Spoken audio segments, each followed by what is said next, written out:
Why was no one saying anything? The training mat still smelled like rubber and sweat. The sound of labored breathing filled the room, a thick silence stretching between every man in uniform. Lieutenant Harwick lay on the ground, motionless, a trickle of blood running from his nose to the corner of his mouth.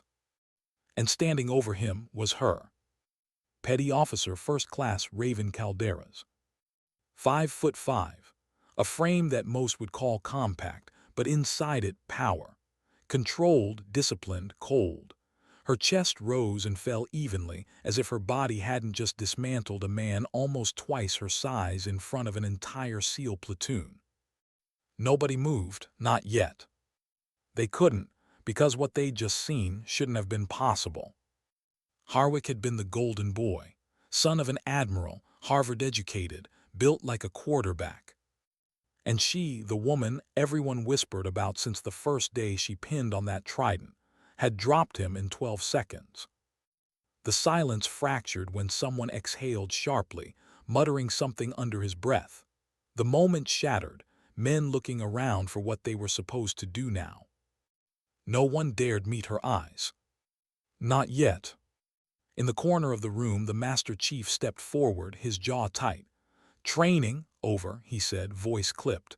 "Everyone out." Boots shuffled against the mats, heads down. No one spoke as they filed out of the gym.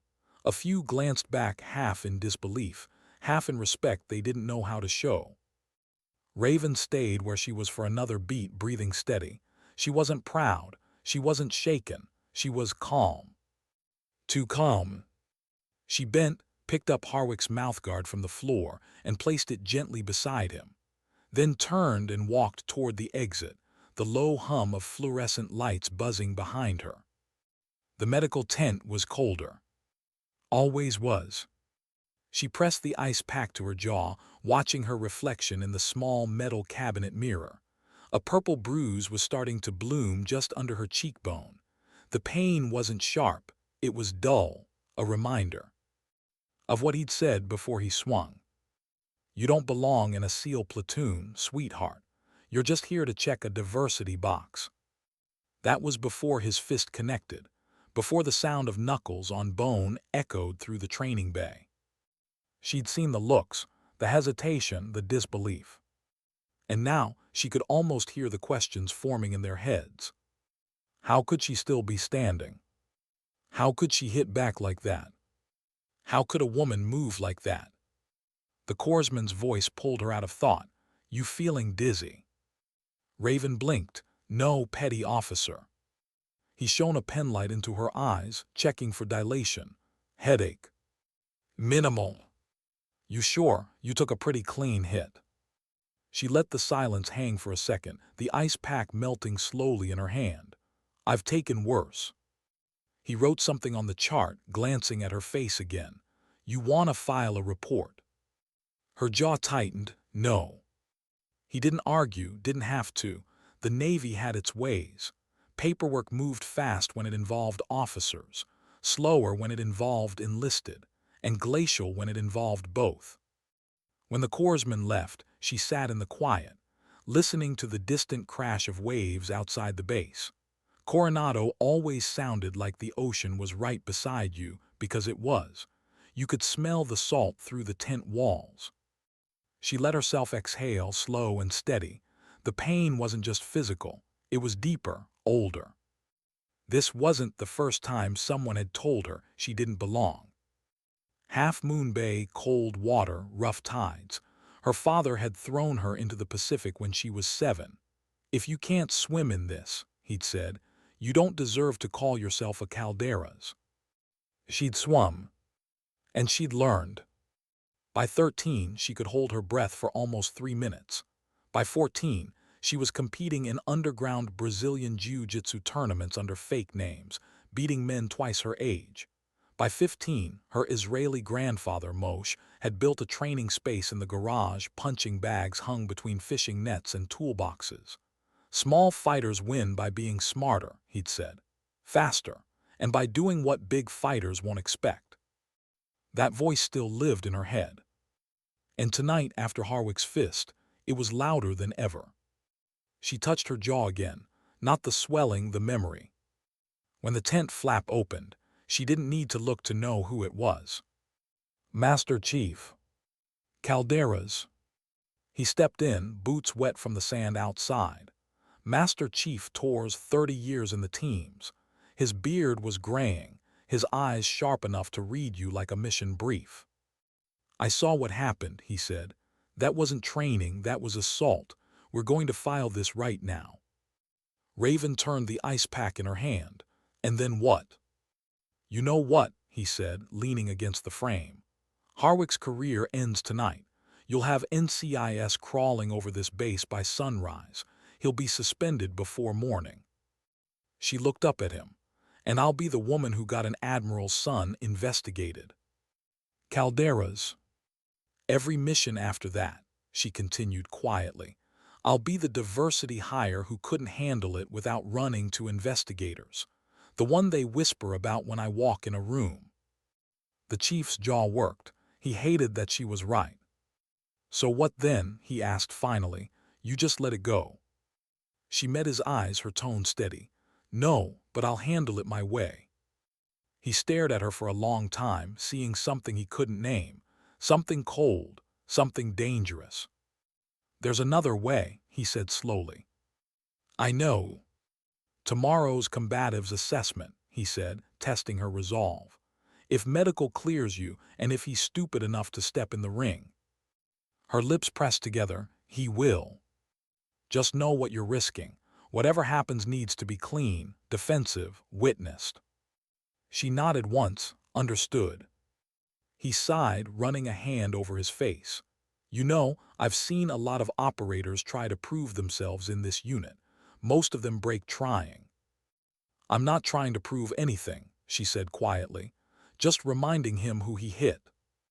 Tors gave her a long look, then turned for the door. Get some rest. Tomorrow the whole command will be watching. When he was gone, Raven sat in silence again. The medical tent light flickered once.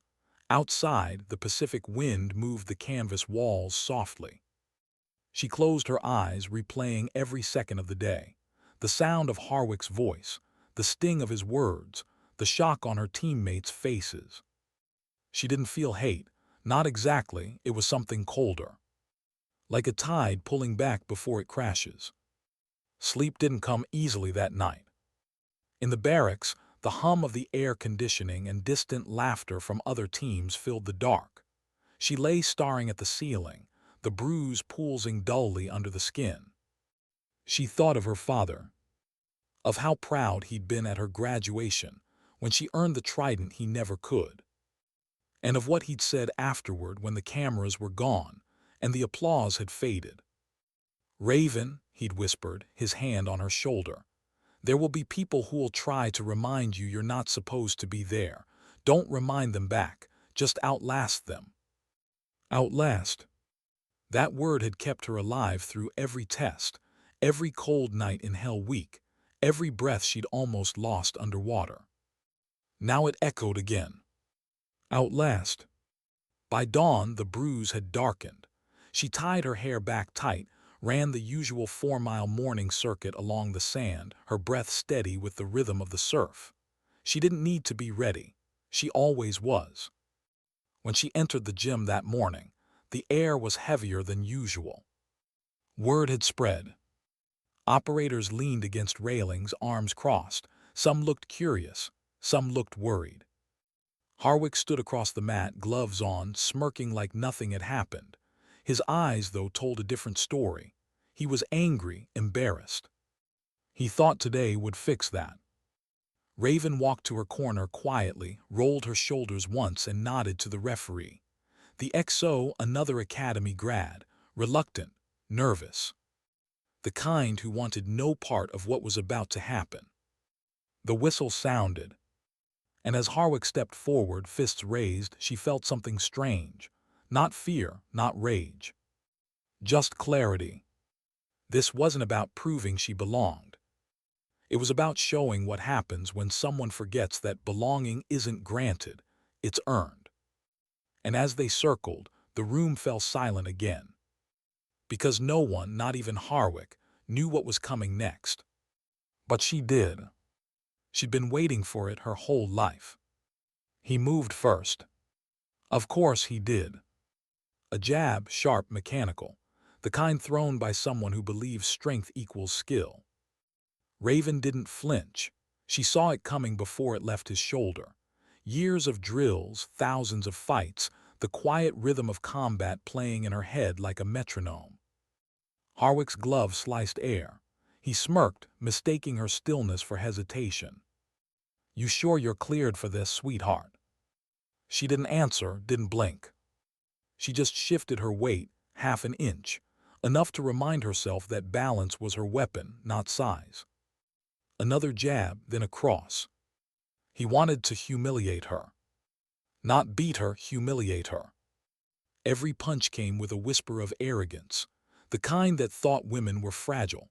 That power was loud, not quiet. The crowd around the mats watched in silence. No one dared speak. The air was thick, heavy with something they couldn't name yet. Anticipation, maybe guilt. Raven's eyes didn't leave him. She wasn't angry anymore. She was studying him. His rhythm, his breath, his confidence. And beneath all that, his flaw. 3 minutes in, she'd already found it. He led with his right too often, overcommitted. He'd been taught boxing, not survival. He threw another overhand right, putting his entire body behind it. It was fast, clean, and strong.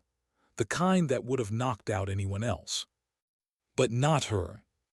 Because she didn't step back. She stepped in. His fist missed by inches as her shoulder slipped under his arm. Her left hand caught his wrist mid-swing, her right elbow driving up into his solar plexus. The sound, a wet exhale, knocked the smirk from his face. He folded forward, instinctively clutching his stomach. That was mistake number 2. Before his brain caught up to the pain, she locked his arm, standing Kimura. Textbook, efficient, no wasted motion. His body twisted, trying to resist, but she flowed with him, letting his size become his downfall. He hit the mat hard. The room gasped. In one fluid transition, she mounted. Her knees pinned his shoulders, her forearms sliding across his throat. He struggled, but she was already tightening the arm triangle choke, every movement precise, surgical, unhurried. For 12 seconds, the world stopped moving. Harwick's face turned red, then purple. His hand slapped the mat once. Twice. Tap. And still, she held for a heartbeat longer. Long enough for everyone watching to see it, the panic, the helplessness, the moment a man realized brute strength had met something stronger, control. Then she released, calmly. Professional. She stood, breathing steady, extended a hand. On your feet, sir. He didn't take it. Master Chief Torres stepped forward from the sidelines, voice cutting through the stunned silence. Outstanding demonstration of tactical superiority through technical proficiency, he said evenly. That's how SEALs solve problems. The words hung there, heavy, unshakable. Harwick sat up slowly, eyes wide, face pale. The XO helped him to his feet, though the gesture felt hollow. No one said a word as he stumbled out of the ring. And Raven just stood there. Calm, still. Like the tide had finally come in. By noon, the footage was already circulating through secure channels. Someone had filmed it, of course they had. You can't cage curiosity in a platoon. By evening, it reached command. By morning, it reached NCIS. An official report was filed before she ever opened her mouth. Witness statements, medical logs, the video, everything. The story wrote itself. Assault, retaliation, abuse of authority. All of it under Article 128 of the UCMJ. Harwick's excuses fell apart faster than his guard had. He said it was stress inoculation. He said it was training intensity. But you don't train by hitting subordinates in the face, not when 17 witnesses say otherwise. By the week's end, he was suspended. By month's end, reassigned to a supply officer position in Bahrain. His trident revoked. His name quietly removed from deployment rosters. No one cheered. No one needed to. Justice and the teams rarely made noise. Raven didn't feel victorious. She just felt lighter. Back in the gear room, she sat alone, methodically cleaning her weapon. The sound of the rag against metal filled the space. She liked that sound. It was honest. Every stroke, every click, every breath simple. No politics, no rank. Just discipline. She glanced up at the photo taped inside her locker door. Her father and grandfather standing together at her Bud-esque graduation. Two men who'd taught her everything about strength. One who'd lived it in war. One who'd lived it in silence. She traced the edge of the picture with her thumb. Her father had cried that day. She remembered the way his voice cracked when he said, "You did it, Rave. You finished what I couldn't." He'd meant it literally. A heart murmur had disqualified him from the teams decades earlier. He'd carried that disappointment his whole life, quietly. So she carried it for him now. And now, she'd done something neither of them had been allowed to do. Not because of gender. Not because of politics. But because she'd refused to quit. Still, something felt off. Victory didn't taste like victory. It tasted like metal. Like blood. Like restraint. That night, Tors stopped by again. She was sitting outside the barracks, the ocean wind cutting through the darkness. The base lights shimmered across the wet sand like distant stars. "Couldn't sleep either?" he asked. She didn't answer, just nodded toward the surf. "You ever notice how quiet it gets right before sunrise?" He chuckled softly. "Quiet means trouble's thinking." Raven smirked faintly. "Then it's been thinking all night." He leaned against the railing beside her. "You did what you had to." "Did I?" she asked, her voice softer now. "Because it doesn't feel like justice. It feels like exposure." Tors studied her face. "You expected gratitude." "No, just respect." "You've got that now." She shook her head. "Respect doesn't come from a fight. It comes from how people remember it." He thought about that for a moment. They'll remember you handled yourself with restraint, with control. That matters more than any medal. She looked out over the water again. "Sometimes I wonder if restraint's just another word for silence." He turned toward her. "You're not silent, you're deliberate." For a long while, neither of them spoke. The waves kept rolling in, steady, indifferent, eternal. Then he said quietly, "I've been in the teams 30 years, Calderas, seen all kinds. The loud ones burn out. The reckless ones die early. But the ones who stay alive, they know when to speak and when to let their actions do the talking. You did that, that's rare." She didn't look at him, but her jaw relaxed. "He'll hate me forever."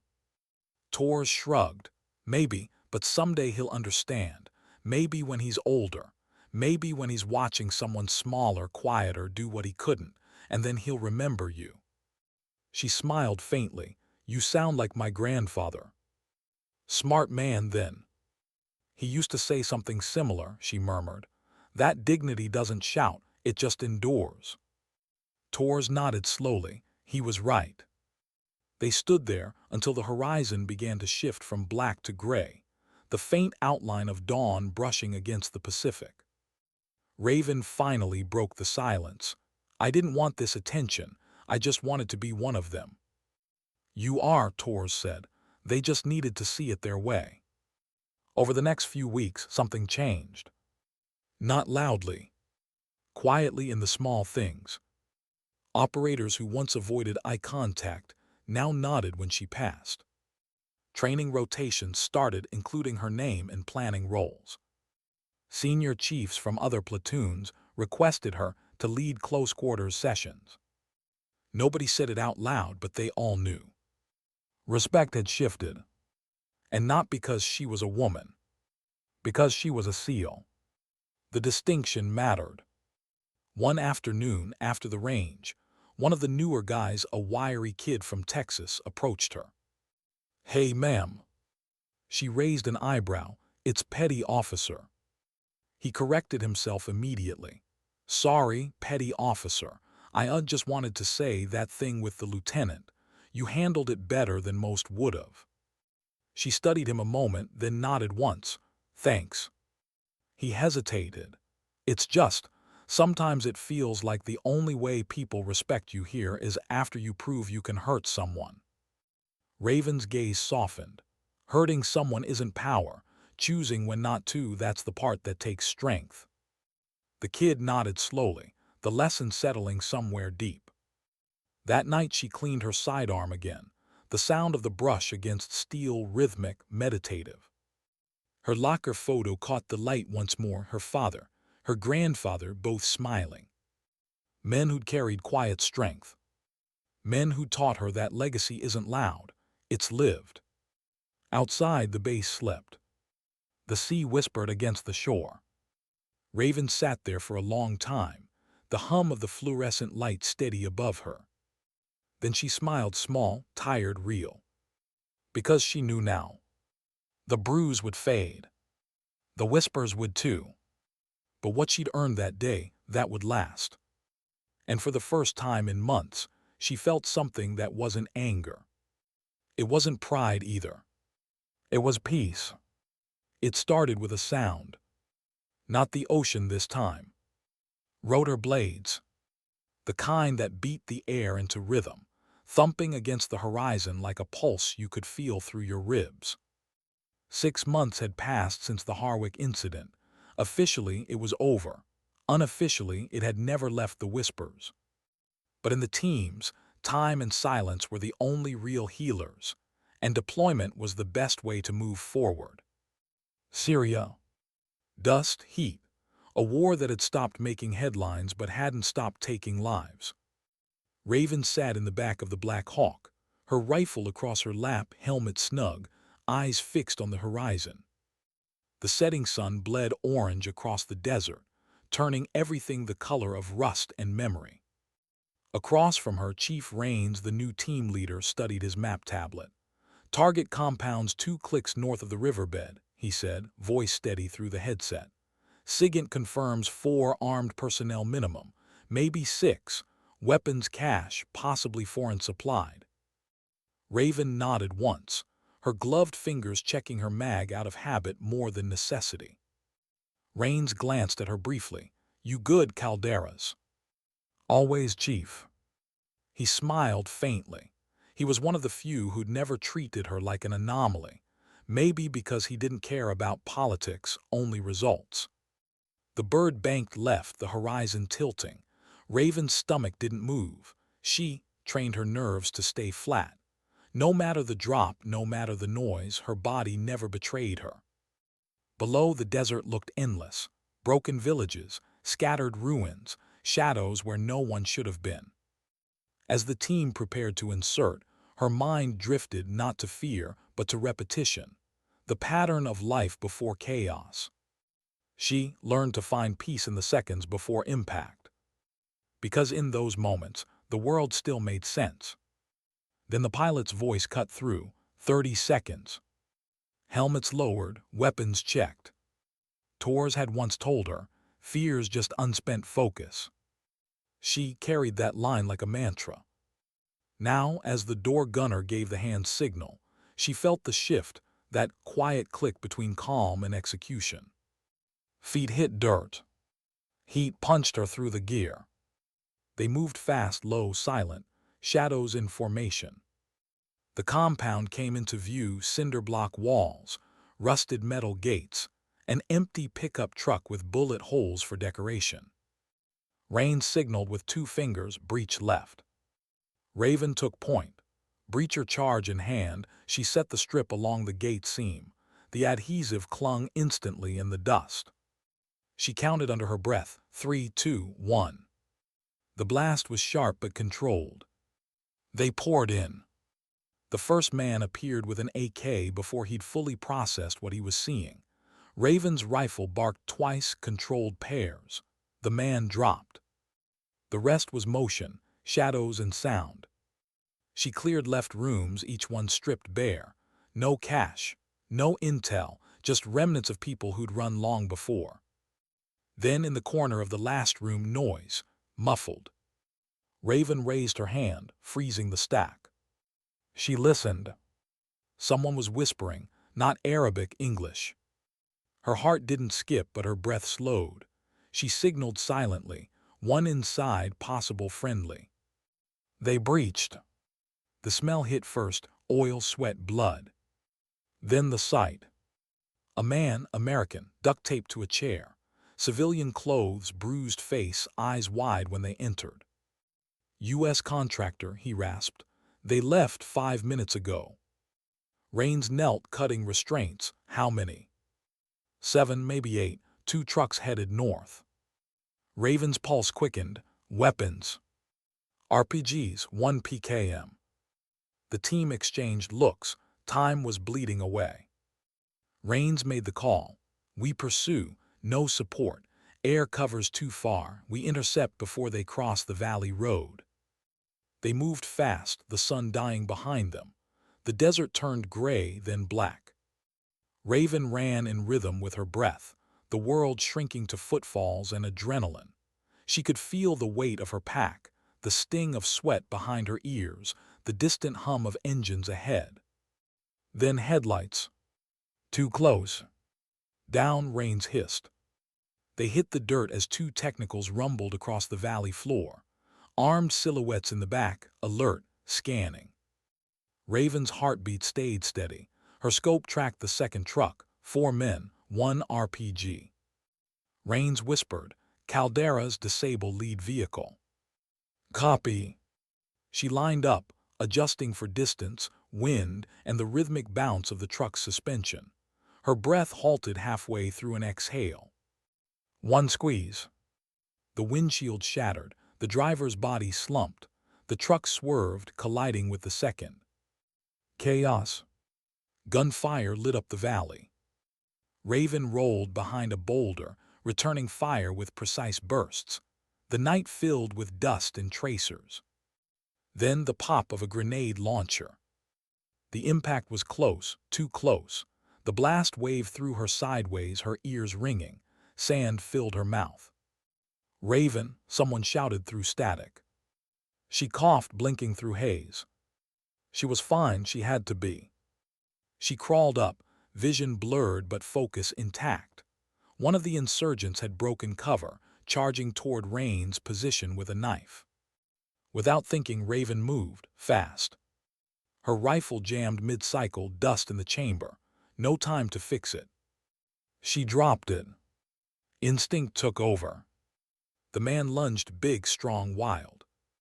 She sidestepped, grabbing his wrist mid-swing, redirecting his motion just like her grandfather had taught her decades ago. When they commit to power, they give you everything you need. She spun his arm, using momentum to drop him face first into the dirt. He thrashed, stronger, heavier, but she transitioned, mounting, securing a choke before his brain could process defeat. He went limp. Silent. Her breath came slow again, controlled. Behind her, gunfire died down. The team had cleared the rest. The desert was quiet. Rains jogged over, dust on his helmet. You good? Yeah. He looked at the unconscious man. That's 2 for 2. You planning to keep setting records? She gave a tired half-smile. Just doing my job. By dawn, the scene was over. The rescued contractor was on the bird, the mission marked as a success. But Raven couldn't shake it. That moment when the rifle jammed, the click that meant nothing mechanical could save her. For one instant, she'd been naked. And the fight that followed, it felt too familiar. The man's face. The weight. The sound of her heartbeat slowing after control took over. She wasn't fighting him. She was fighting Harwick again. And maybe herself. Back at base, she sat alone on a concrete step, gear still dusty, rifle beside her now clean again. The others were sleeping. The sun hadn't fully risen. The desert wind brushed against her face, soft and warm. She stared at her hands, small, scarred, steady. People always said she was strong. But strength wasn't what she felt. It was endurance. Strength breaks, endurance bends. And she'd spent her whole life bending. She remembered her grandfather again. The garage, the smell of oil and sea salt. "How you fight tells me nothing," he'd said once. "Why you fight, that's who you are." Why did she fight? It wasn't glory. It wasn't proving herself anymore. It was something quieter. Maybe she fought to make silence mean something. Later that day, Rain stopped by with 2 mugs of coffee. "Intel confirms those trucks were moving weapons to an insurgent cell near Aleppo," he said. "You stopped a bad chain from spreading." She nodded absently. That wasn't luck. He sat beside her. "You ever think about what you'll do when this is all over?" She glanced sideways. "You mean after the teams?" "Yeah." She smiled faintly. "Haven't decided. I don't really know who I am without the uniform." Rains nodded slowly. "That's the trick, isn't it? You give everything to the job until you start wondering what's left when it stops needing you." They sat in silence a while. The hum of generators filled the distance. Finally, she said quietly, "Maybe it's not about who we are after. Maybe it's about who we stay when everything else changes." Rains looked at her, half smiling. "You talk like a philosopher, Calderas." She shrugged. "Maybe I just think too much after the adrenaline's gone." He chuckled, stood, and patted her shoulder. "Well, whatever you're thinking, keep it up. You've earned your place here twice over." When he walked away, she looked out at the desert again. The horizon shimmered with heat. She thought about the first time she ever swam out past the breakers as a kid, the point where the waves stop helping and start trying to drown you. Her father had told her then, "The ocean doesn't care if you panic. It just waits to see if you'll learn." The desert was no different. Neither was the military. Neither was life. They all waited to see if you'd learn. And maybe she finally had. That night, she wrote a short message on the inside of her locker door with a marker, just beneath the photo of her father and grandfather. It said, "Strength isn't loud, it just lasts." She didn't know if anyone else would ever read it. Didn't matter. It wasn't for them. It was for her. She couldn't sleep again. Not after Syria. The hum of the barracks generator pulsed through the walls like a heartbeat, faint but impossible to ignore. Outside, the desert wind dragged sand against metal siding, a dry, restless sound that made her skin crawl. Raven lay on her bunk, staring at the ceiling, her muscles still humming from the mission. Every time she blinked, she saw flashes. The trucks, the explosion, the man's face when she'd taken him down barehanded. She'd done everything right. Every movement precise, every call disciplined. But something about it didn't sit clean. Because in the last second before he'd gone limp, she'd seen fear. Not the kind that came from facing death. The kind that came from realizing your enemy didn't hate you. That realization haunted her. Because hate made things simple. Fear made them human. And humanity, that was the part soldiers weren't supposed to think about. By morning, she was back in motion. Sleep was optional, routine was. Raven cleaned her gear, calibrated optics, and joined the morning PT circuit. She ran farther than required, faster, not to prove anything, but because movement kept the ghosts quiet. Chief Rains caught up after the run, panting slightly. "You ever stop?" She shook her head. "If I stop, I think." He smiled wryly. "And that's a bad thing." "Sometimes," she said, wiping sweat from her neck, "thinking can get people killed." He gave her a look. "Or it can keep you alive." She didn't argue. She just started walking back toward the team house, the sun already too hot for comfort. But she knew what he meant, and she knew he was right. Later that afternoon, command briefed them. Another op, same region, new target. Intel suggested a small village south of Al-Hasaka was being used to store improvised explosives, but the situation wasn't clean. The site was mixed use, half storage, half civilian homes. Rains folded his arms during the Intel presentation. We've got non-combatants inside that compound. The analyst nodded reluctantly. Women and children, possibly. The cache is beneath one of the main structures. We don't have confirmation which. The room went still. Rains exhaled, and higher still wants this cleared. Affirmative. Command wants a strike package ready by nightfall. Raven felt her stomach twist. A strike meant precision on paper, but chaos in real life. She caught Rains's glance. He already knew what she was thinking. When the briefing ended, he found her in the hall. "You're not a fan of this one." She shook her head. "We don't have eyes inside, it's guessing. And we both know guessing gets messy. Especially when people don't get to choose what side of the wall they're born on," she said quietly. He sighed. "It's not our call, Raven. We do the job." "I know," she replied. But the words felt hollow. That night they moved out again. The sky was pitch black, stars burning cold above them. The target compound was quiet, too quiet. Drones confirmed heat signatures. Some were moving fast, some small and stationary, the kind that didn't carry rifles.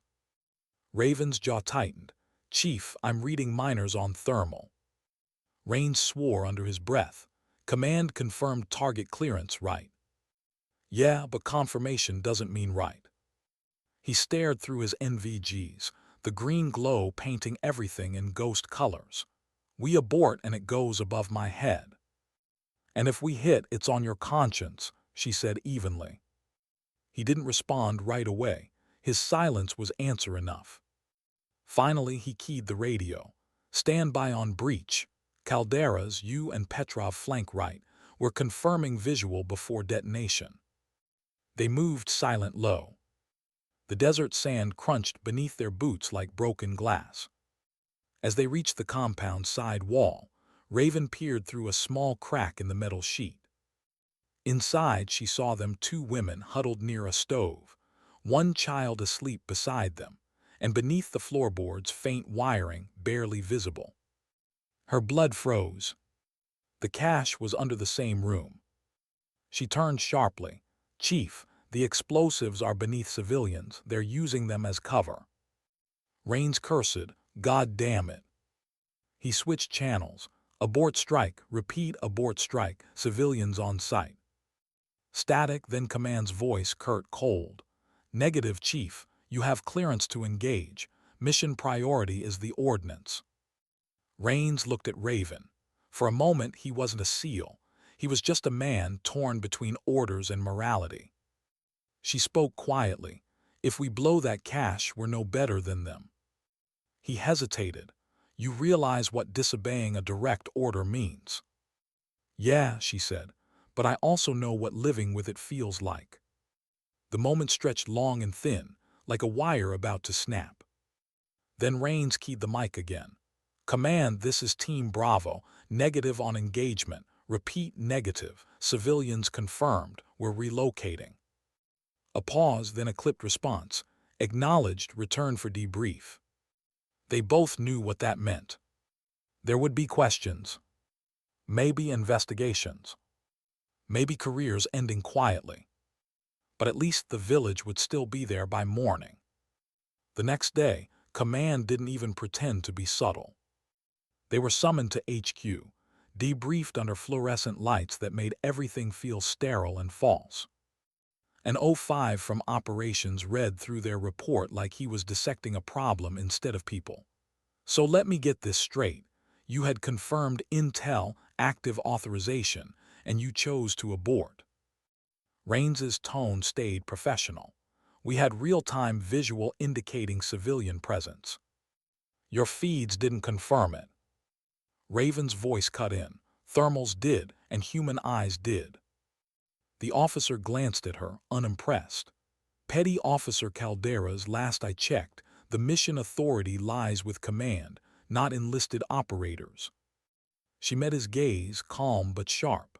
Last I checked, collateral damage isn't part of the oath either. Rains shot her a subtle look, a warning, but she didn't back down. The O5 leaned back. I see, so this is about conscience. No, sir, she said quietly. It's about precision. You can rebuild structures, you can't rebuild trust. He stared at her for a moment, something unreadable passing behind his eyes. Then he closed the file. You're dismissed.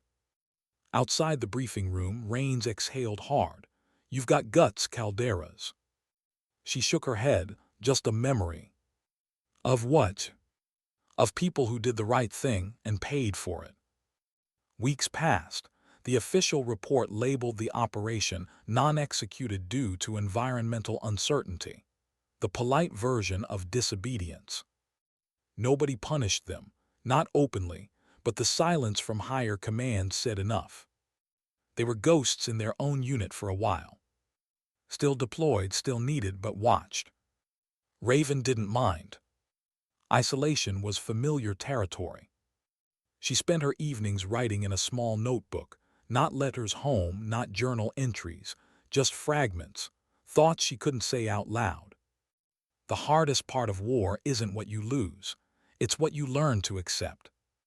Mercy doesn't make you weak, it makes you human. And sometimes, doing the right thing means no one ever thanks you. She never showed it to anyone. Not even Rains. But every page was a reminder of why she'd joined and what she refused to become.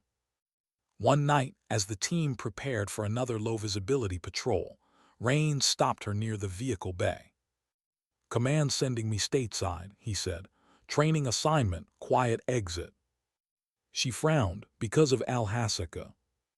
He shrugged. Let's just say they don't like people who think before pulling triggers. She nodded slowly, so they promote them somewhere safe. He smiled faintly, something like that. He looked at her then, not as a superior but as an equal. You know, Calderas, I've served with guys twice your size who never had half your discipline. You don't need their approval. You already passed the only test that matters. What's that? He stepped closer. The one where you look in the mirror afterward and don't flinch. She swallowed hard, eyes burning before she could stop it. Thank you, Chief. He grinned. Keep the team sharp and keep making people uncomfortable. When he left that night, she watched the convoy lights fade into the dark.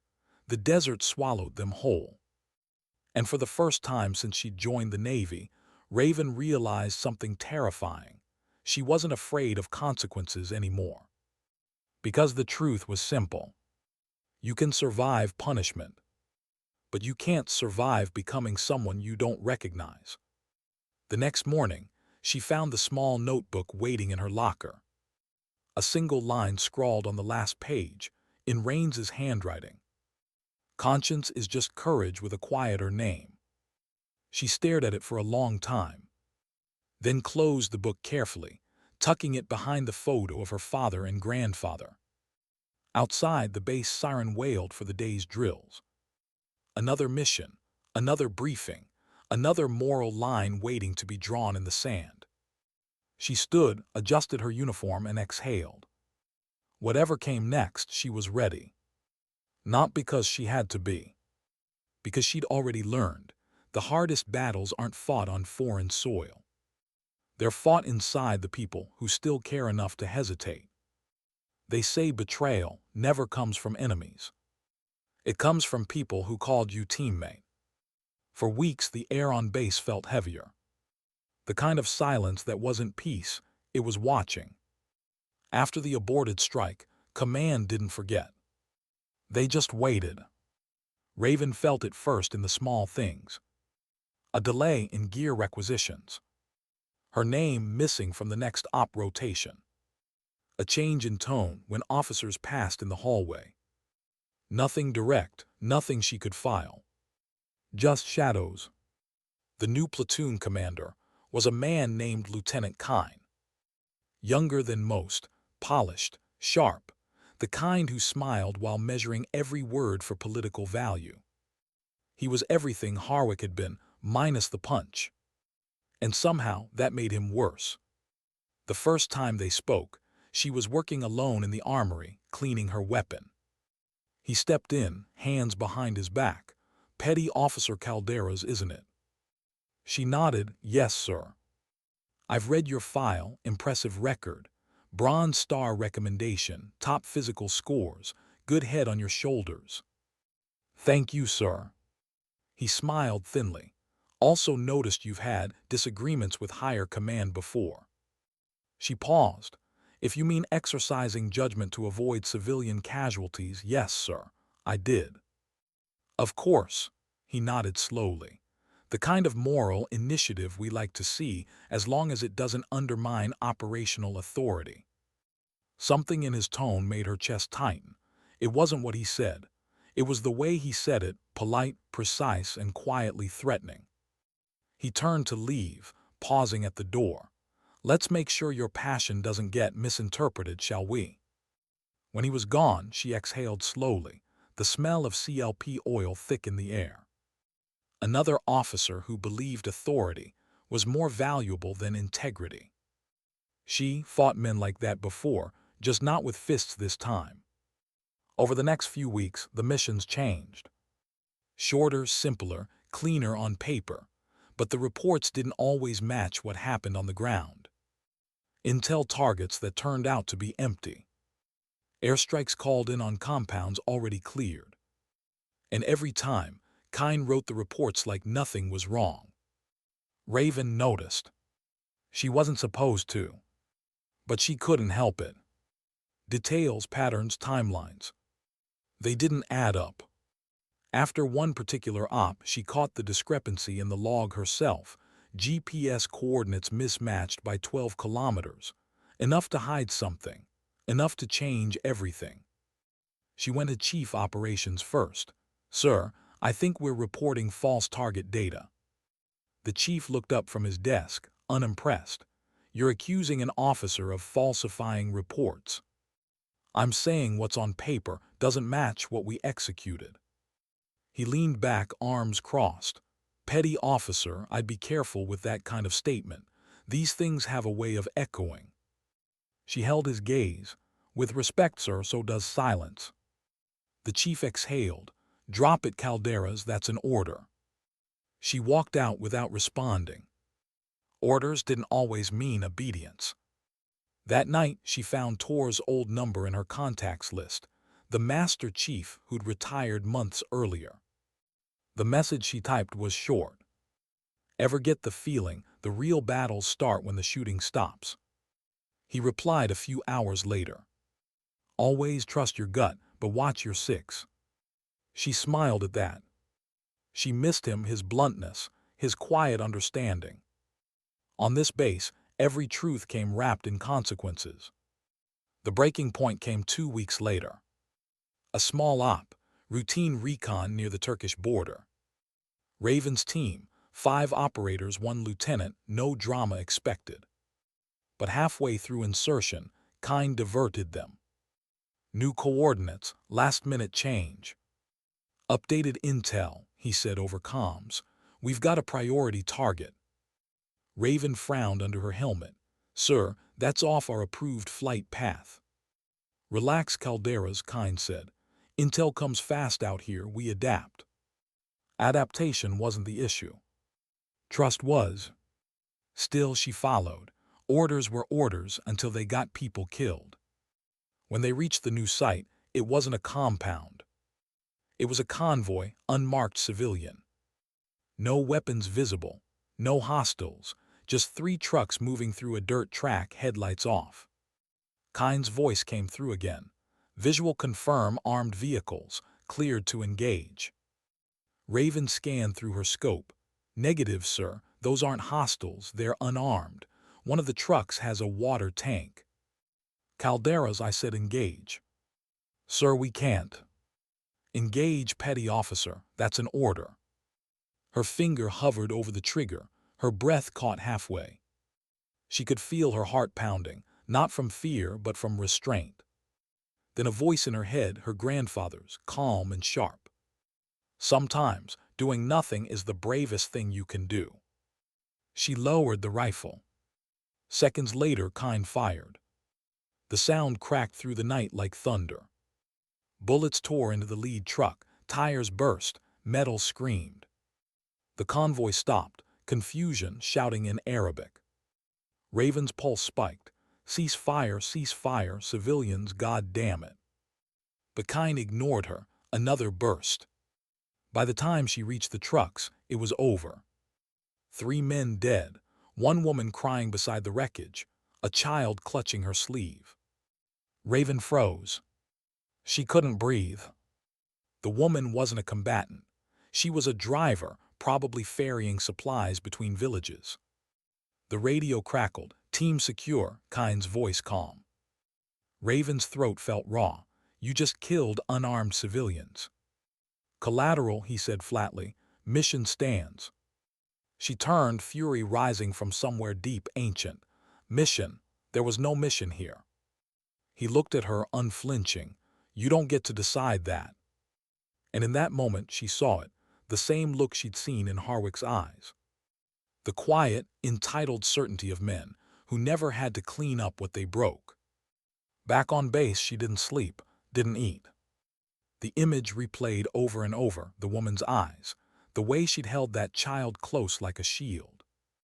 By morning, Raven walked straight into the comms room and pulled the mission footage. She knew it was recorded, every op was. She copied it to a data drive, slid it into her vest and walked out. Her hands shook, not from fear, but from adrenaline she hadn't released yet. She went straight to the intelligence office. The duty officer looked up. Can I help you? Yes, she said, voice steady. I'm reporting an unlawful engagement under Article 118 of the UCMJ. The room went still. The officer blinked. You're serious? I'm tired of pretending it's someone else's problem. The investigation moved fast, faster than she expected. Command tried to bury it at first, but the footage was clear. The trucks, the civilians, Kine's voice authorizing fire. Within a week, the case reached NCIS. Within 2, Kine was pulled from command. By the 3rd, Raven was labeled a whistleblower.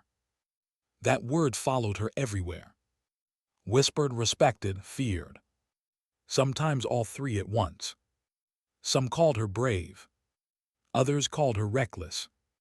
But nobody called her wrong. When the dust settled, she sat alone again, same place, same view of the ocean, same worn photo taped inside her locker. She touched the edges of it lightly. Her father, her grandfather, both smiling, both gone now. She wondered what they'd think. Would they be proud? Or would they tell her she'd finally crossed the line that good soldiers aren't supposed to cross, the one where you stop following and start questioning? Maybe both. She closed her eyes. The ocean sounded the same no matter where you were. In Coronado or in Syria, waves, wind, silence. And in that silence, she found her answer. She hadn't joined to be perfect.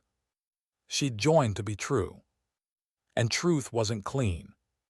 It never was. Weeks later, she was called to a final review board. A sterile room again, 3 officers, 1 file. The senior officer read her record. Petty Officer Calderas, your record shows commendations for valor, multiple operational successes, and a formal report against a superior officer resulting in confirmed disciplinary action. She didn't move. Yes, sir. You understand this has complicated your career trajectory. I understand, sir. He looked up at her, and you'd do it again. She met his eyes, every time. A long silence. Then the officer closed the file. Dismissed. And for what it's worth, Calderas, some of us wish we'd had your kind of courage when it mattered. When she left the room, her knees almost gave out. Not from fear. From release. Outside, the sun hit her face. She stood there still in uniform, hands trembling. She wasn't sure if she'd just saved her soul or signed its discharge papers. Maybe both. But as the wind rolled in off the ocean, she smiled faint, small, unbroken. Because somewhere deep inside, she knew this truth. Integrity doesn't always win you medals. Sometimes it just lets you sleep at night. That evening she sat by the shore, watching the horizon fade to gold. The sea whispered quietly, the same rhythm she'd grown up with. She remembered her father's voice. The ocean doesn't care who you are. It only respects who doesn't quit. She whispered back, I didn't. And the waves answered in their own way, steady, relentless, forgiving. They called it administrative reassignment. That was the polite term. What it really meant was exile. No ceremony, no briefing, just a simple email from personnel. Effective immediately, Petty Officer First Class Calderas will report to Naval Special Warfare Training Command, Coronado, for support duties.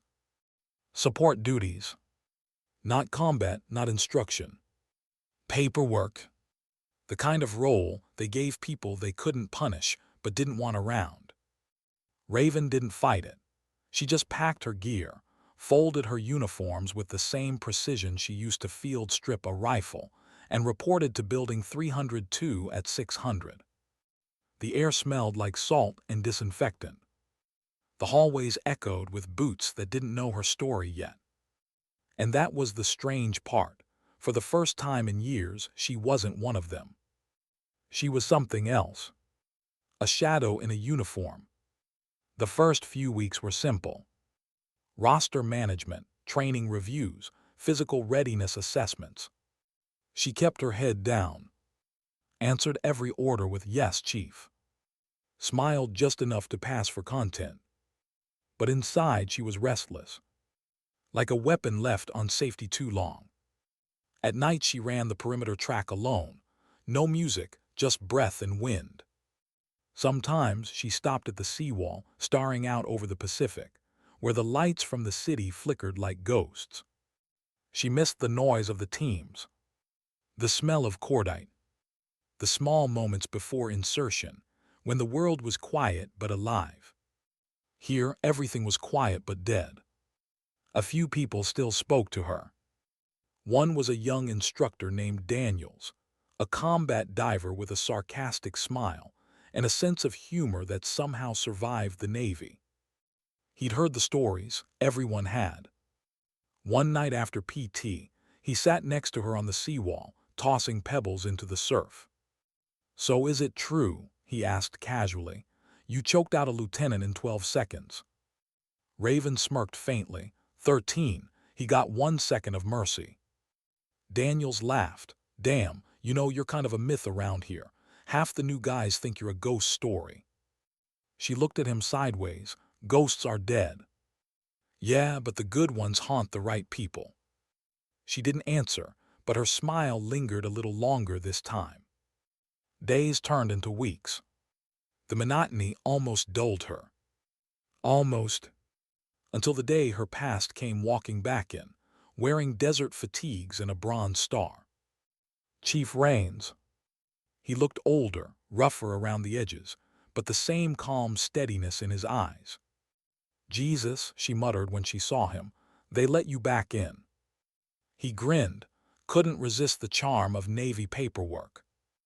They stood awkwardly for a second before he spoke again. Heard what happened. You did the right thing, Raven. Yeah, doesn't feel like it. Doing the right thing rarely does, he said softly. He handed her a sealed folder. This isn't official, off the books, but someone upstairs remembers what you're capable of. She raised an eyebrow. That sounds like a trap. He smirked. Maybe, but it's a real mission. Stateside. Counterintel assist. They want someone who can blend red people and won't ask dumb questions. She studied him. Why me? Because you've got the one thing most operators lose after enough blood, a conscience. She exhaled slowly. You realize that's what got me benched. Maybe it's what'll get you back. The mission was simple on paper. a suspected infiltration within a defense contractor's training division, someone leaking classified training metrics to foreign buyers. Raven was to embed as a civilian consultant, unarmed, anonymous, and unnoticed. She'd been many things in her life: diver, medic, fighter, soldier. But never invisible. Until now. The facility sat inland, quiet and pristine, the kind of place that looked too polished to be dangerous. She wore jeans, a gray shirt, and a badge that read System Support Specialist. To anyone watching, she was just another analyst. And that's exactly how she liked it. Her first week there, nothing stood out. Too clean, too careful. The employees moved like people who knew they were being watched, except one. A man named Merrick. Former logistics officer, charming, charismatic, too polished. He reminded her of every officer who'd ever underestimated her, except his smile didn't reach his eyes. She noticed small things. His access logs didn't match his duty hours. He spent time near secure terminals after shifts ended. And once in the break room, she caught a glimpse of something under his sleeve, a tattoo. Not military. Private security, maybe foreign. He caught her looking. "You knew." She nodded, systems analyst just trying to keep up. He smiled thinly. "Well, welcome to the boring side of the war." "Boring, underrated," she said. He laughed, but there was something in his eyes, the kind of calculation that made her skin crawl. She reported her suspicions to the liaison officer that night. He listened, nodded, and said the words she'd heard too many times before. "We'll look into it." They never did. 3 days later, Merrick requested a site inspection, routine, he said, and asked Raven to accompany him. She hesitated, every instinct screamed no. But she'd played this game long enough to know. Sometimes, the only way to see the truth was to walk straight into it. The inspection site was an empty training field, late afternoon sun bleeding gold across the sand. They walked side by side, clipboards in hand. "You ever miss it?" Merrick asked suddenly. "Miss what?" "The action, the adrenaline, the purpose." She studied him. "I thought this was purpose." He smirked. "Oh, come on. You and I both know this is babysitting for bureaucrats. Real purpose comes when the rules don't get in the way." Her stomach tightened. "Funny, I've heard that line before." He glanced at her, curious. "And?" "The guy who said it isn't around anymore." His expression shifted, a flicker, small but telling. "He knew." She dropped her clipboard slightly, casual but ready. "You've been accessing secure files after hours," she said quietly. "Selling them, maybe. Who's your buyer?" He smiled again, slow and confident. "You've been digging, that's dangerous." "So is lying to the wrong person." He stepped closer. "You're not in the teams anymore, Caldera's." Her pulse spiked. "So you do know who I am." He shrugged. "You think the people I work for don't read history." The SEAL who choked out her commander blew the whistle and disappeared into admin hell. "Yeah, you're famous." His voice turned low. "But fame doesn't mean protection." Her hand hovered near her belt, no weapon, just a multi-tool. She could feel her heartbeat slow, the old rhythm returning.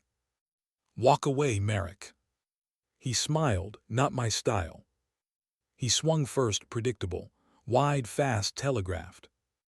She ducked, pivoted, drove her elbow into his ribs. He gasped, stumbled, came back harder. This wasn't a sparring mat. This was survival. He caught her arm, twisting, too strong to overpower. So she shifted, redirected, the same technique her grandfather taught her when she was small. Use the ocean, not the rock. She flowed around him, trapping his momentum. And in 3 seconds flat, he was face down in the dirt, gasping, her knee between his shoulder blades. "Tell me who you're working for," she hissed. He laughed through the pain. "You think they'd let me live if I told you." Her grip tightened. "You might not live if you don't." His smile faded. His eyes flicked toward the ridge beyond the training field, and in that second she knew. She rolled left just as a shot cracked through the air. The round hit where her head had been a heartbeat earlier. "Sniper!" She grabbed Merrick, pulling him behind a sand berm. "Who the hell is shooting at us?" He laughed weakly. "You're asking the wrong questions." She didn't hesitate. She ripped the radio from her belt, keyed the emergency frequency. "Facility 1, this is Caldera's. Shots fired at Range Field. Repeat, active shooter, unknown location." Static, then nothing. They jammed comms. The firefight was short. 2 shooters, both trained. Raven neutralized one clean shot, reclaimed weapon. The second fled, leaving Merrick bleeding from a shoulder wound. When the security team finally arrived, they found her sitting beside him, blood on her hands, calm and steady. "He'll live," she said simply, "but I want every terminal he touched checked for outgoing encryption." They didn't question her. They'd seen the look in her eyes, that cold, unshakable focus of someone who'd been here before. 2 weeks later, the official story broke. The leak traced to an international defense front. Merrick in custody, 2 accomplices missing. The reports credited an unnamed consultant with uncovering the breach. She didn't correct them. She didn't need credit. Just quiet. Rains found her again on the seawall, same place as before. "Hell of a comeback," he said softly. She smiled faintly. "Feels more like penance." "Same thing sometimes." They stood there a long time, the Pacific wind cutting cold through the night. Finally, she said quietly, "You ever wonder if we become what we fight?" He looked at her. "Maybe, but the difference is we notice." She nodded slowly. He was right. Later that night, alone again, Raven wrote something new in her notebook. Maybe redemption isn't about being forgiven. Maybe it's about staying human, even when it hurts. She closed the notebook, slipped it into her bag, and turned toward the sea. The waves moved the same way they always had, relentless, indifferent, eternal. And in their rhythm, she heard it again, that voice she'd been chasing since childhood. Strength isn't about winning. It's about staying kind in a world that is. She smiled. Because maybe that was enough. They told her she should take some time off. She didn't argue. She never did anymore. But time off meant something different to her. For most people, it meant beaches, noise, distractions. For Raven, it meant distance, silence, places where the world stopped demanding. She drove north along the coast, window down, the ocean stretching endless and familiar. The radio stayed off. Music felt dishonest lately. 200 miles later, she turned off onto a narrow road that led to Half Moon Bay, home. The small fishing town hadn't changed much. Same salt smell, same chipped paint on the harbor buildings. It was the place where she'd first learned what pain felt like, and what endurance meant. She parked near the docks and stepped out, wind tugging at her hair. Seagulls circled above, the same sound she'd grown up with. She half expected to see her father's old boat, the mariner's ghost, tied to the pier. But it was long gone, sold after he died. Still, for a moment, she could almost smell the diesel, hear him laughing through the static of the old marine radio. "You only drown if you forget which way is up," he used to say. She smiled softly, eyes stinging. "Yeah, I remember." That night she stayed at the small house on the bluff, her childhood home, empty now but still heavy with ghosts. Dust on the windowsill, the faded photos still hanging crooked on the wall. She walked room to room without turning on the lights. The moon through the window was enough. In the garage, everything was exactly as it had been: the tools, the rusted dive tanks, the heavy bag her grandfather had built from fishing nets and sand. She pressed a hand against it, feeling the rough texture under her palm. He taught her here how to strike, how to fall, how to think when thinking hurt. She could almost hear his voice again, low and accented. A fight is never about anger, Raven. It's about clarity. Anger makes noise. Clarity makes decisions. She lived by that line her whole life. And maybe, she realized, that's why she'd survived. In the morning, she walked down to the pier.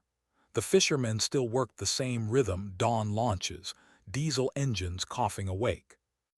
An old man waved when he saw her. Calderas. She nodded, surprised he remembered. He grinned. You're the one who used to outswim the boys. Your dad bragged about you for years. Her throat tightened. He always did like exaggerating. Not this time, the man said, hauling up a net. He said you'd go farther than he ever could. Guess he was right. She smiled politely, thanked him, and kept walking toward the end of the pier. The wind bit cold against her face, but it felt honest. For the first time in months, she felt small and somehow safe in that smallness. Because here, nobody cared about ranks or missions or medals. Here, she was just another daughter trying to remember where her story began. Later that afternoon, she drove inland to the small cemetery where her father and grandfather were buried. Two simple stones. No ranks, no slogans, just names and dates. She knelt between them, fingers tracing the engraving on the granite. "Hey," she said quietly, "it's been a while." The breeze stirred the grass. She waited a moment before speaking again. "I did what you both taught me. I didn't quit. I didn't lie. I tried to be the kind of person who could look at herself in the mirror after." A pause. "But it costs, you know. The truth always costs." She looked down, voice dropping softer. "Sometimes I wonder if all the strength you gave me just turned into walls. If I learned how to fight so much, I forgot how to stop." Her eyes burned, but she didn't wipe them. Tears weren't weakness, just proof she still felt. She exhaled. "I miss you, both of you, but I think I finally understand what you meant." Her father had once said, "There's no such thing as peace, Rave. There's just moments when you decide you've done enough fighting." She let that settle. Then she smiled, small, tired but real. "Maybe I'm getting close." That night, she sat on the cliffside behind the house, watching the sun disappear behind the horizon. The sky went from gold to violet, and the waves below caught fire in the fading light. Her phone buzzed once, a message from Rains. "Heard you went home, you earned it." She typed back, trying to remember who I was before the noise. He replied a minute later, "The noise never leaves, you just learn to hum along with it." She laughed under her breath. "You're getting poetic, Chief." "Retirement does that," he wrote. "By the way, Command's been asking about you again. Something coming up, classified. They want operators who can stay invisible." She stared at the screen for a long moment. She promised herself she was done. No more politics, no more blood. But something inside her stirred, not adrenaline, something quieter. Purpose. 2 weeks later, she was back in uniform. Not because she had to be. Because she chose to be. The mission was simple: escort and extraction. A humanitarian convoy bringing medical supplies through an unstable corridor in northern Iraq. The roads weren't safe, the airspace even less so. Her job was to keep people alive. That part she still knew how to do. The team was small, 5 operators, 1 civilian medic. No press, no fanfare, just movement in the dark. As they crossed the border under moonlight, Raven felt the familiar hum in her chest, the kind that came not from fear, but from readiness. The convoy rolled through the valley, engines low. The headlights of the lead truck cut thin lines through the dust. Everything felt smooth, too smooth. Then came the sound she knew too well, the crack of distant gunfire. "Contact," someone shouted. Bullets ricocheted off metal, the convoy swerved, the medic screamed. Raven dove behind the vehicle, scanning the ridgeline. She saw them, 4 silhouettes, high ground, suppressive fire. She keyed her radio. 2 shooters west ridge, 1 elevated east, return fire. Her rifle barked in rhythm. 1 down, the others ducked. The medic, a young man barely out of school, was frozen beside the truck. Raven grabbed him, pulled him down. Stay low, follow me. He was shaking. I can't. She met his eyes. You can, because I need you alive, understand? He nodded barely. She moved first, leading him toward a rock outcrop for cover. The night was alive with noise, chaos, dust. When they reached safety, she reloaded and peered through the scope again. The attackers were moving fast, coordinated, too professional for bandits. She took another shot, a clean hit. The ridge went quiet. Minutes passed before Raines's voice came through over comms. Calm, solid. Convoy secure, all clear. Raven exhaled, slow, controlled. She looked at the medic beside her. His eyes were wide, terrified but alive. First time? She asked softly. He nodded. You did fine. He swallowed hard. I froze. Everyone does. The difference is whether you get back up after. He looked at her with something between awe and confusion. You sound like someone who's seen too much. She smiled faintly. Maybe, but sometimes seeing too much means you finally understand what's worth saving. Back at base, she filed her report clean, factual, without flourish. The commanding officer read it, nodded once, and said the words she hadn't heard in a long time. Good work, Calderas. She left the office without responding, but inside, something eased, a quiet release, like a knot finally coming undone. That night she stood outside, helmet under her arm, staring at the desert sky. The stars were sharp and bright, and for once she didn't feel far from them. Maybe this was what peace looked like, not an ending but an understanding. She whispered softly to the wind, as if her father could still hear her. I think I finally did enough fighting. And somewhere in the distance, a wave broke against invisible shores. When she returned home weeks later, she placed her trident on the mantel above the fireplace. Not as a trophy, as a promise kept. She touched it once, her reflection glinting in the polished metal. The emblem wasn't about rank or recognition.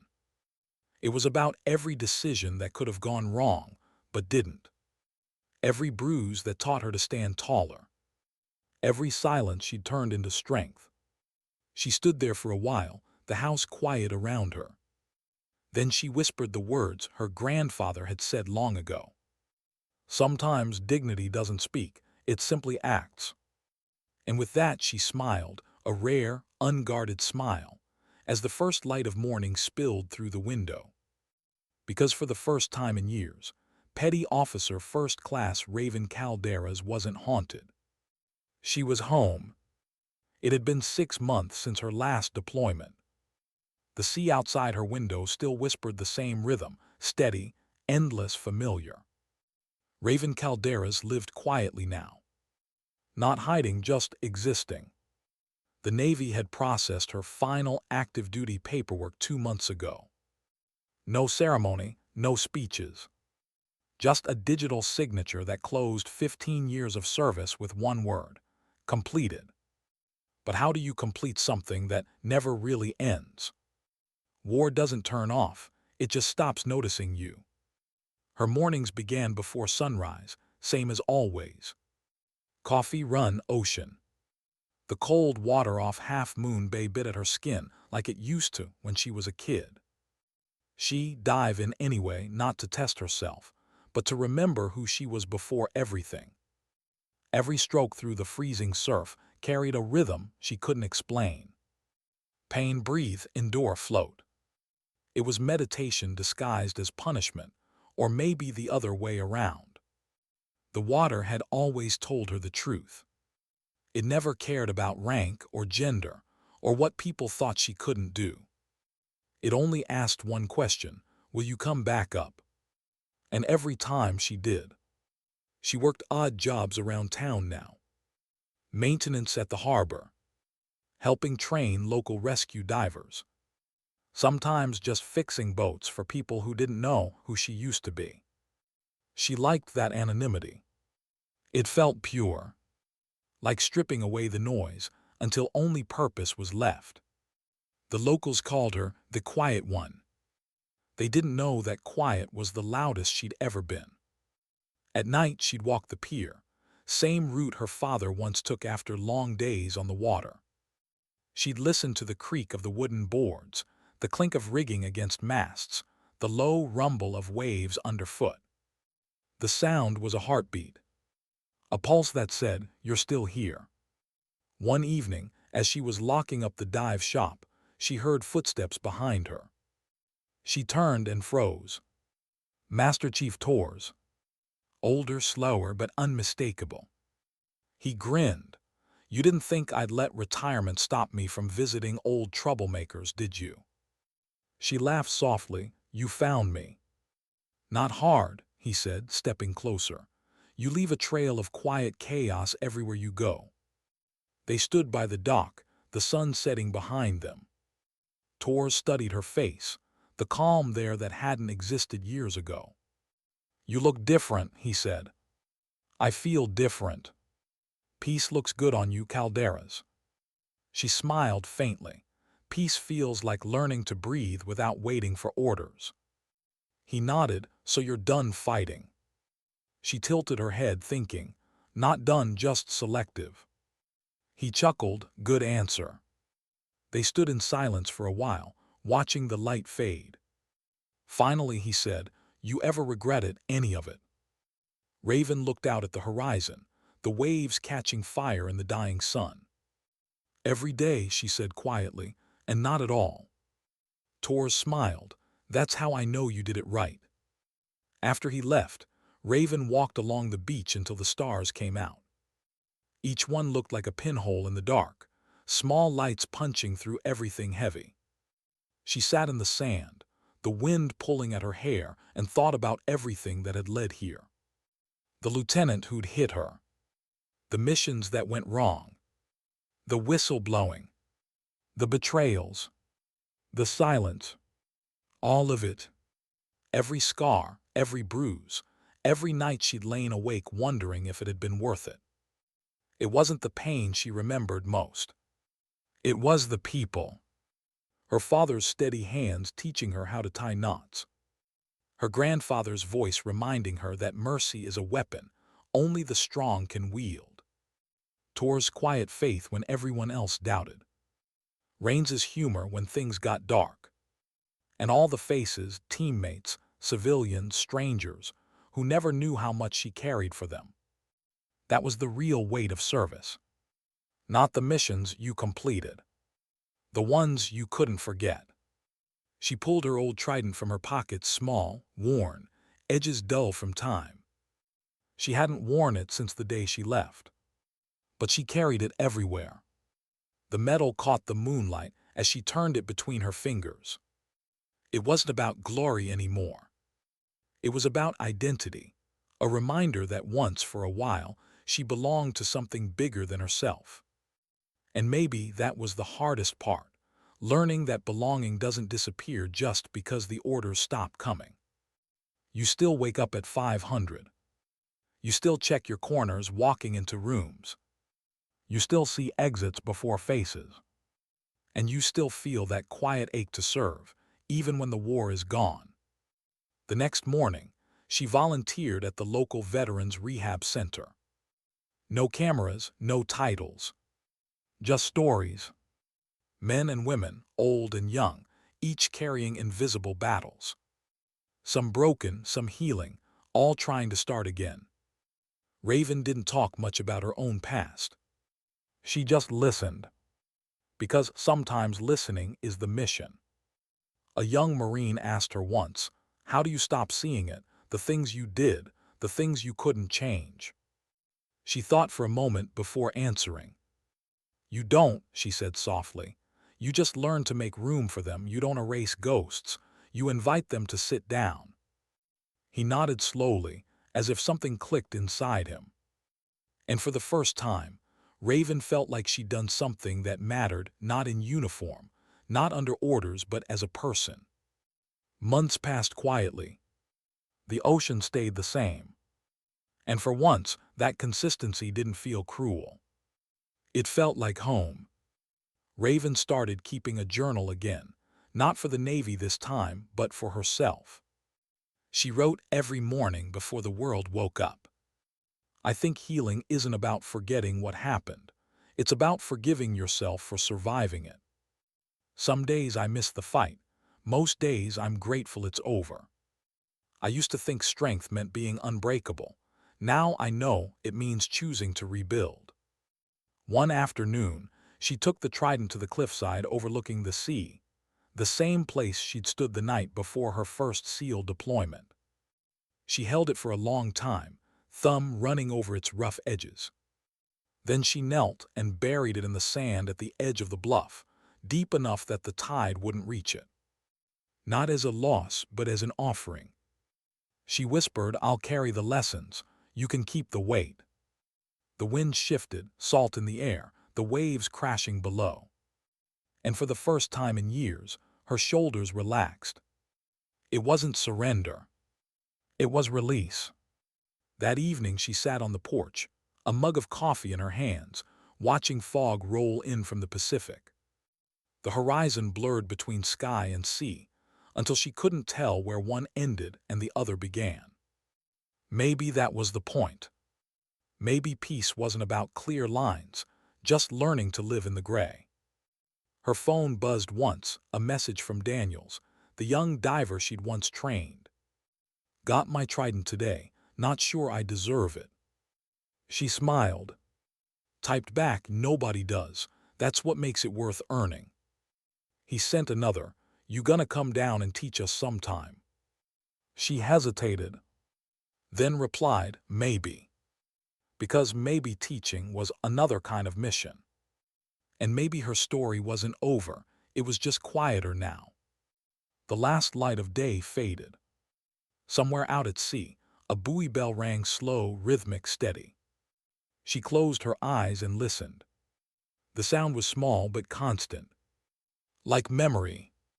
Like breath. Like dignity. And in that moment, she knew something simple, something she'd spent a lifetime trying to understand. You don't need to shout to prove you're strong. You don't need medals to prove you were brave. And you don't need to win every battle to find peace. Sometimes all you have to do is keep showing up quietly, relentlessly, truthfully. She took a deep breath, the ocean air filling her lungs, and smiled. Because she had finally learned what her grandfather meant all those years ago.